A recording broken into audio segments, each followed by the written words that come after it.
بسم اللہ الرحمن الرحیم۔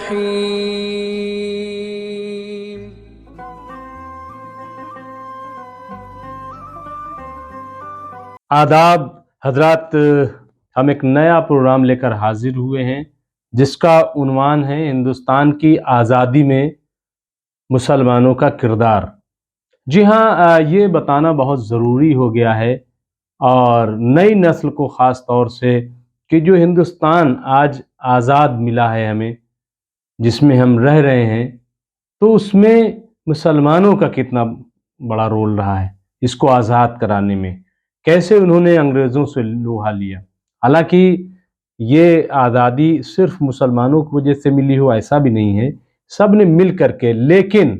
آج جب مسلمانوں کو یہ کہا جاتا ہے کہ یہ غیر ملکی ہیں، تو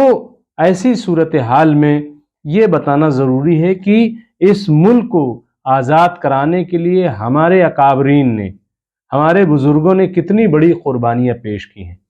یہ بتانے کے لیے یہ پروگرام ہم آپ کی خدمت میں لے کر حاضر ہوئے ہیں کہ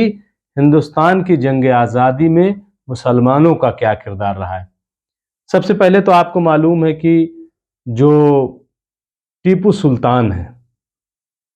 انہوں نے سب سے پہلے اپنی قربانی پیش کی اور انگریزوں کے خلاف وہ لڑتے رہے۔ اور ہندوستان کا اگر کوئی ایک بڑا سیکولر چہرہ بھی ہم کہہ سکتے ہیں تو وہ ٹیپو سلطان کا ہے،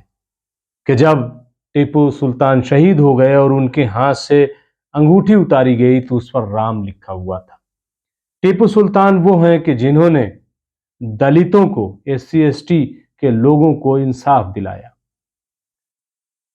نہ جانے کتنے ایسے فیصلے ٹیپو سلطان نے لیے، اور سب سے بڑی بات یہی تھی کہ وہ انگریزوں کے آگے ہتھیار نہیں ڈالتے بلکہ ان کے سینہ سپر ہوتے ہیں، اور ایک جذبہ پورے ہندوستان کو دیتے ہیں کہ انگریزوں کو بھگانے کے لیے بہرحال قربانی تو پیش کرنی پڑے گی۔ اور میں سمجھتا ہوں کہ اسی کا نتیجہ تھا 1857 کہ جب لوگوں نے انگریزی حکومت کے خلاف بغاوت کر دی۔ لیکن 1857 کی جو بغاوت تھی، یا پہلی جنگ آزادی جو ہماری تھی، وہ کامیاب نہیں ہو سکی۔ کامیاب ان معنی میں نہیں ہو سکی کہ 1857 کے بعد انگریزوں کا ہندوستان پر مکمل طور پر قبضہ ہو گیا، اور اس کے بعد ایک نئی مہم چلتی ہے، اور اس دوران جو 1857 میں جن لوگوں نے بڑھ چڑھ کر حصہ لیا، ظاہر ہے کہ انگریزوں کی نظر میں وہ سب سے بڑے دشمن ثابت ہوئے، اور ان میں سے کسی کو پھانسی دے دی گئی، چاہے پہلے جو صحافی تھے ہمارے بزرگ مولوی محمد باقر ہوں یا اور جو دوسرے لوگ ہیں، یا تو انہیں کالا پانی بھیج دیا گیا یا تو پھانسی دے دی گئی۔ اور ایسے میں ایک بڑا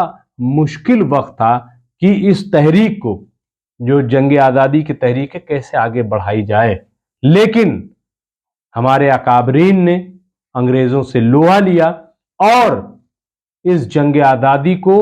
پروان چڑھایا۔ 19ویں صدی کے آخر تک ہم دیکھتے ہیں کہ طاقت کے ذریعے یہ فیصلہ کیا گیا کہ انگریزوں کو اگر اس ملک سے بھگانا ہے اور ان سے ملک کو آزاد کرانا ہے تو اس کے لیے طاقت کا استعمال کیا جائے۔ ظاہر ہے کہ یہ عدم تشدد کی تحریک تو بہت بعد میں آئی، کہ جب گاندھی جی کی قیادت سامنے آئی، لیکن اس سے پہلے انگریزوں کو بھگانے کے لیے، انگریزوں سے ملک کو حاصل کرنے کے لیے جو طاقت کا استعمال کیا گیا، وہ بڑی اہمیت کا حامل ہے۔ اور ظاہر ہے کہ طاقت کا استعمال کرنا کوئی آسان نہیں تھا، کیونکہ انگریزوں کے پاس ایک بڑی طاقت تھی، اب وہ حکمراں بن گئے تھے، اور ان کے سامنے طاقت کا مظاہرہ کوئی معمولی بات نہیں تھی۔ لیکن ہمارے اکابرین نے یہ کام کیا، اور اس میں سب سے زیادہ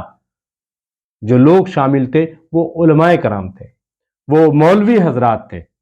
اور جیسا کہ ہم نے کہا کہ ہمارے پہلے شہید جن کو پھانسی دی گئی وہ مولوی باقر تھے، تو ہم اسی قسم کے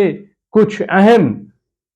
لوگوں کی تاریخ آپ کی خدمت میں پیش کریں گے، خاص طور سے نئی نسل کی خدمت میں، کہ وہ جانیں کہ اس جنگ آزادی میں مسلمانوں کا کتنا بڑا رول رہا ہے اور کتنی بڑی قربانیاں انہوں نے پیش کی ہیں۔ تو میں اب مسلسل، اور میں پہلے جو خاص طور سے پہلا نام جس کی میں تفصیل بیان کروں گا وہ ہے مولانا احمد اللہ۔ میں ان کی تفصیل آپ کے سامنے رکھوں گا اور بتاؤں گا، اور پھر ایک کے بعد ایک میں کچھ اہم جو شہداء ہیں کہ جنہوں نے انگریزوں سے جنگ کرتے ہوئے اپنی قربانیاں پیش کی ہیں، کیسے وہ انڈمان کی جیل میں کالا پانی گئے۔ آج تو گھومنے کی جگہ ہو گئی کالا پانی انڈمان، لیکن یہ انگریزوں کے دور میں بہت ہی خطرناک جگہ مانی جاتی تھی، جہاں کی آب و ہوا اچھی نہیں تھی، اور جو قید کر دیا گیا ظاہر ہے کہ پھر وہ پلٹ کر آیا بھی نہیں، بلکہ وہیں وہ